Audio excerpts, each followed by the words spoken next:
दोस्तों, आप सबका एक नए वीडियो में स्वागत है। इसमें हम लेकर आए हैं इतिहास से संबंधित कुछ महत्वपूर्ण प्रश्न जो आपकी आगामी परीक्षाओं में बहुत हेल्प करेंगे। अगर आप चैनल पर नए हैं तो प्लीज़ चैनल को सब्सक्राइब कर लीजिए ताकि ऐसे ही महत्वपूर्ण प्रश्न वीडियो के माध्यम से आपको मिलते रहें। तो चलिए शुरू करते हैं। आज का पहला प्रश्न है, बाल विवाह की प्रथा कब आरंभ हुई थी? ऑप्शन ए गुप्त काल में, ऑप्शन बी कुषाण काल में, ऑप्शन सी मौर्य काल में, ऑप्शन डी इनमें से कोई नहीं। इसका सही उत्तर हो जाएगा ऑप्शन ए गुप्त काल में। बाल विवाह पर रोक संबंधी कानून सर्वप्रथम 1929 में पारित किया गया था। बाद में सन 1949, 1978, 2006 में इसमें संशोधन किए गए। इस समय विवाह की न्यूनतम आयु बालिकाओं के लिए 18 वर्ष और बालकों के लिए 21 वर्ष निर्धारित की गई। अगला प्रश्न है, सोने के सर्वाधिक सिक्के किस काल में जारी किए गए थे? ऑप्शन ए गुप्त काल में, ऑप्शन बी कुषाण काल में, ऑप्शन सी मौर्य काल में, ऑप्शन डी हर्षवर्धन के काल में। इसका सही उत्तर हो जाएगा ऑप्शन ए गुप्त काल में। भारत में सबसे ज़्यादा सोने के सिक्के गुप्त काल में जारी किए गए थे। गुप्त राजाओं ने इस सिक्कों को स्वर्ण मुद्राएं कहा था। ये मुद्राएं नियंत्रित आकार और भार वाली थी और कई तरह के आकार और उप प्रकारों में पाई जाती थी। हालांकि स्वर्णांश में ये उतनी मुद्राएं शुद्ध नहीं थी। अगला प्रश्न है, किस गुप्तकालीन शासक को कविराज कहा जाता है? Option A Chandragupta Maurya, option B Kanishka, option C Samudragupta, option D Kumaragupta. इसका सही उत्तर हो जाएगा ऑप्शन सी समुद्रगुप्त। अपनी कुशाग्र बुद्धि और संगीत कला के ज्ञान तथा प्रयोग से उसने ऐसे उत्कृष्ट काव्य का सर्जन किया था कि लोग कविराज कहकर उनका सम्मान करते थे। समुद्रगुप्त के 7 प्रकार के सिक्के मिल चुके हैं जिनसे उनकी शूरता, शुद्ध कुशलता तथा संगीतज्ञता का पूर्ण आभास मिलता है। अगला प्रश्न है, गुप्त राजवंश किस लिए प्रसिद्ध था? ऑप्शन ए साम्राज्यवाद, ऑप्शन बी कला एवं स्थापत्य, ऑप्शन सी राजस्व एवं भूमि कर, ऑप्शन डी ये सभी। इसका सही उत्तर हो जाएगा ऑप्शन बी कला एवं स्थापत्य। गुप्त काल को कला का स्वर्णिम काल कहा जाता है। उन्होंने स्तूप, चैत्य, मठ, मंदिर और अन्य मूर्तियां बनवाई। गुप्तों की गुफा वास्तुकला बहुत प्रसिद्ध थी। अगला प्रश्न है, मुजरिस किस राज्य का प्रमुख बंदरगाह था? Option A Chera Kerala, option B Kadamba, option C Chola, option D इनमें से कोई नहीं। इसका सही उत्तर हो जाएगा ऑप्शन ए चेर, जिसे केरल कहते हैं। 15वीं सदी के इतालवी व्यापारी और खोजकर्ता निकोलो डे कोटी ने अपनी यात्राओं के विवरण में इस जगह का जिक्र किया है। 16वीं सदी में इसे कैग्रानोर के नाम से जाना जाने लगा। आज मुजलिस को कोंडुगुल्लूर के नाम से जाना जाता है। यह मध्य केरल के त्रिशूर जिले में स्थित है। अगला प्रश्न है, गुप्त वंश का संस्थापक कौन था? Option A Srigupta, option B Ghatotkacha Gupta, option C Chandragupta, option D इनमें से कोई नहीं। इसका सही उत्तर हो जाएगा ऑप्शन ए श्रीगुप्त। गुप्त वंश का संस्थापक श्रीगुप्त था। श्रीगुप्त का शासनकाल 240 से 280 ईसा पूर्व था। गुप्त साम्राज्य का संस्थापक राजा श्रीगुप्त थे। श्रीगुप्त के बाद उनके पुत्र घटोत्कच शासक बने। इस वंश का प्रथम प्रतापी राजा चंद्रगुप्त प्रथम था, जिसने एक विशाल साम्राज्य की स्थापना की। अगला प्रश्न है, गुप्त शासकों की सरकारी भाषा थी? Option A Pali, option B Sanskrit, option C Hindi, option D Prakrit. इसका सही उत्तर हो जाएगा ऑप्शन बी संस्कृत। संस्कृत गुप्त काल की आधिकारिक भाषा थी और इसका उपयोग साहित्यिक और शैक्षणिक उद्देश्यों के लिए किया जाता था, जबकि प्राकृत स्थानीय भाषा थी, अर्थात यह सामान्य लोगों द्वारा बोली जाने वाली भाषा या बोली थी। गुप्त वंश के संस्थापक श्रीगुप्त थे।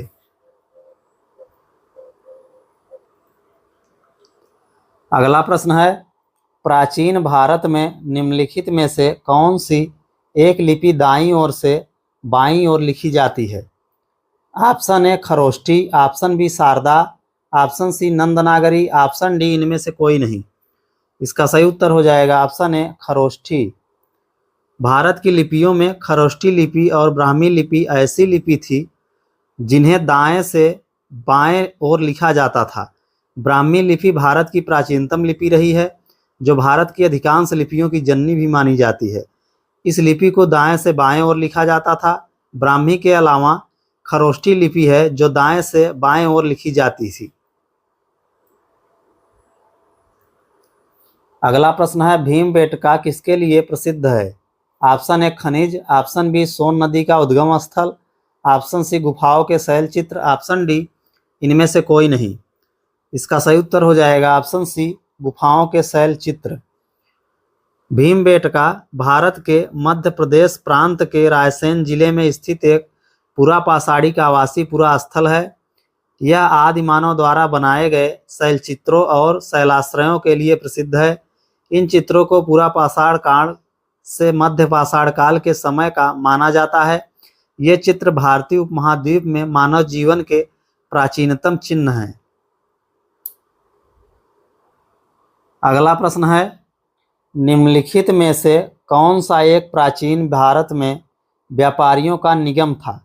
Option A Parishad, option B Manigram, option C Ashtadiggaja, option D इनमें से कोई नहीं। इसका सही उत्तर हो जाएगा ऑप्शन बी मणिग्राम। मणिग्राम यह वास्तव में प्राचीन भारत में व्यापारियों का एक निगम था। मणिग्राम एक गिल्ड की तरह काम करता था और व्यापारियों का एक संगठन था जो अक्सर एक विशिष्ट व्यवसाय या उद्योग के भीतर काम करता था। वे प्राचीन भारत में काफ़ी प्रचलित थे, जो वाणिज्य और व्यापार को सुविधाजनक बनाते थे। अगला प्रश्न है, मानव द्वारा सर्वप्रथम प्रयुक्त अनाज क्या था? ऑप्शन ए चावल, ऑप्शन बी गेहूं, ऑप्शन सी बाजरा, ऑप्शन डी जौ। इसका सही उत्तर हो जाएगा ऑप्शन डी जौ। आदिमानवों ने सबसे पहले जौ को उगाया था। सिंधु घाटी की सभ्यता में मिले अवशेषों से पता चलता है कि जौ को सबसे पहले कृषि के रूप में इस्तेमाल किया गया था। हड़प्पा सभ्यता में जौ की 2 किस्मों की खेती की जाती थी। ऋग्वेद में भी एक ही अनाज यव अर्थात जौ का उल्लेख मिलता है। अगला प्रश्न है, गुर्जरों को किस शासक ने पराजित किया? Option A Rajyavardhana, option B Harshavardhana, option C Bhasa, option D Chandragupta Maurya. इसका सही उत्तर हो जाएगा ऑप्शन बी हर्षवर्धन। हर्षवर्धन ने गुर्जरों को हराया और पड़ोसी राज्यों पर अपना नियंत्रण बढ़ाया। वह पुष्यभूति परिवार के थे। लगभग 606 शताब्दी में हर्षवर्धन को सिंहासन प्राप्त हुआ और उसने 647 शताब्दी तक शासन किया। अगला प्रश्न है, गौतम बुद्ध द्वारा भिक्षुणी संघ की स्थापना कहाँ की गई थी? ऑप्शन ए सारनाथ में, ऑप्शन बी कपिलवस्तु में, ऑप्शन सी वैशाली में, ऑप्शन डी इनमें से कोई नहीं। इसका सही उत्तर हो जाएगा ऑप्शन बी कपिलवस्तु में। अगला प्रश्न है, गौतम बुद्ध ने अपना प्रथम उपदेश कहाँ दिया था? Option A Kushinagar, option B Bodh Gaya, option C Vaishali, option D Sarnath. इसका सही उत्तर हो जाएगा ऑप्शन डी सारनाथ। गौतम बुद्ध ने अपना पहला उपदेश सारनाथ में दिया था। गौतम बुद्ध लगातार 49 दिनों तक ध्यान के बाद बिहार के बोधगया गांव में एक पीपल के पेड़ के नीचे ज्ञान प्राप्त किया। बुद्ध ने अपना पहला उपदेश यूपी के बनारस शहर के पास सारनाथ गांव में दिया था। अगला प्रश्न है, बौद्ध धर्म एवं जैन धर्म दोनों के उपदेश किसके शासन काल में दिए गए थे? Option A Ashok, option B Bindusara, option C Akbar, option D Bimbisara. इसका सही उत्तर हो जाएगा ऑप्शन डी, बिंबिसार। बिंबिसार मगध साम्राज्य का सम्राट था। उनका एक नाम सेडिक था। वे पहले बौद्ध धर्म के अनुयायी थे, लेकिन रानी चेलना के उपदेशों से प्रभावित होकर उन्होंने जैन धर्म अपना लिया था। उन्होंने अपने राजधानी उज्जैन में स्थापित की थी। उन्होंने अंग राज्य को जीतकर अपने साम्राज्य का विस्तार किया। यही विस्तार आगे चलकर मौर्य साम्राज्य के विस्तार का भी आधार बना। अगला प्रश्न है, महावीर की मृत्यु कहाँ हुई थी? Option A Kalugumalai, option B Pavapuri, option C Lumbini, option D इनमें से कोई नहीं। इसका सही उत्तर हो जाएगा ऑप्शन बी, पावापुरी। भगवान महावीर ने ईसा पूर्व 527 72 वर्ष की आयु में बिहार के पावापुरी में कार्तिक कृष्ण अमावस्या को निर्वाण प्राप्त किया था। अगला प्रश्न है, सिद्धार्थ को ज्ञान प्राप्ति कहाँ हुई थी? Option A Sarnath, option B Gaya, option C Varanasi, option D Kushinagar. इसका सही उत्तर हो जाएगा ऑप्शन बी, गया। बैसाख माह की पूर्णिमा यानी 18 मई को बुद्ध जयंती मनाई जाती है, क्योंकि इस दिन गौतम बुद्ध का जन्म नेपाल के लुम्बिनी में 563 ईसा पूर्व हुआ था। 528 ईसा पूर्व बैसाख माह की पूर्णिमा को बोध गया में एक वृक्ष के नीचे उन्हें ज्ञान की प्राप्ति हुई थी। अगला प्रश्न है, भागवत संप्रदाय के विकास में किसका योगदान अत्यधिक था? ऑप्शन ए हिंदू यूनानी, option B Kushan, option C Parthian, option D Gupta. इसका सही उत्तर हो जाएगा ऑप्शन ए हिंदू यूनानी। अगला प्रश्न है, महात्मा बुद्ध किस क्षेत्रीय कुल के थे? Option A Jatrik, option B Kolli, option C Shakya, option D Kaushal. इसका सही उत्तर हो जाएगा ऑप्शन सी शाक्य।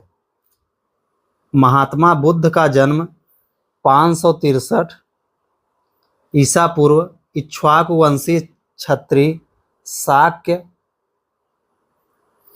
कुल के राजा शुद्धोधन के घर में हुआ था। अगला प्रश्न है, निम्नलिखित में से प्राचीनतम राजवंश कौन सा है? Option A Kushan, option B Maurya, option C Gupta, option D Kanva. इसका सही उत्तर हो जाएगा ऑप्शन बी मौर्य। मौर्य राजवंश सबसे पुराना राजवंश है। यह चंद्रगुप्त मौर्य द्वारा स्थापित किया गया था, जो 325 से 185 ईसा पूर्व के दौरान भारत के उपमहाद्वीप के अस्तित्व में था। गुप्त साम्राज्य की स्थापना श्रीगुप्त द्वारा 320 ईसा पूर्व में की गई थी। अगला प्रश्न है, मौर्य साम्राज्य की स्थापना किसने की थी? Option A Chandragupta Maurya, option B Ashoka, option C Bindusara, option D ये सभी। इसका सही उत्तर हो जाएगा ऑप्शन ए चंद्रगुप्त मौर्य। मौर्य साम्राज्य की स्थापना चंद्रगुप्त मौर्य ने 322 ईसा पूर्व में की थी। चंद्रगुप्त मौर्य को मौर्य राजवंश का पहला राजा और संस्थापक माना जाता है। चंद्रगुप्त मौर्य ने अपने मंत्री चाणक्य की मदद से नंद वंश को हराकर मौर्य साम्राज्य की स्थापना की थी। चाणक्य और मौर्य साम्राज्य की स्थापना और विस्तार के दौरान चंद्रगुप्त मौर्य के शिक्षक और वफादार सलाहकार थे। मौर्य साम्राज्य 322 ईसा पूर्व से 185 ईसा पूर्व तक शासन करता रहा और भारत के पश्चिम से लेकर उत्तर पश्चिम तक फैला हुआ था। यह वच्छ घाटी से लेकर कावेरी डेल्टा तक फैला था। प्राचीन भारत के इतिहास में मौर्यों का युग एक मील का पत्थर माना जाता है। मौर्य साम्राज्य के सबसे प्रसिद्ध शासकों में सम्राट अशोक भी शामिल हैं। मौर्य साम्राज्य में प्रचलित मुद्रा का नाम क्या था? ऑप्शन ए तोल, ऑप्शन बी दिनार, ऑप्शन सी पर्ण, ऑप्शन डी काकड़ी। इसका सही उत्तर हो जाएगा ऑप्शन सी पर्ण। उस समय की मुद्रा पर्ण थी। अर्थशास्त्र में इन पणों के वेतनमानों का भी उल्लेख मिलता है। न्यूनतम वेतनमान 60 पर्ण था, जबकि अधिकतम वेतनमान 48,000 पर्ण था।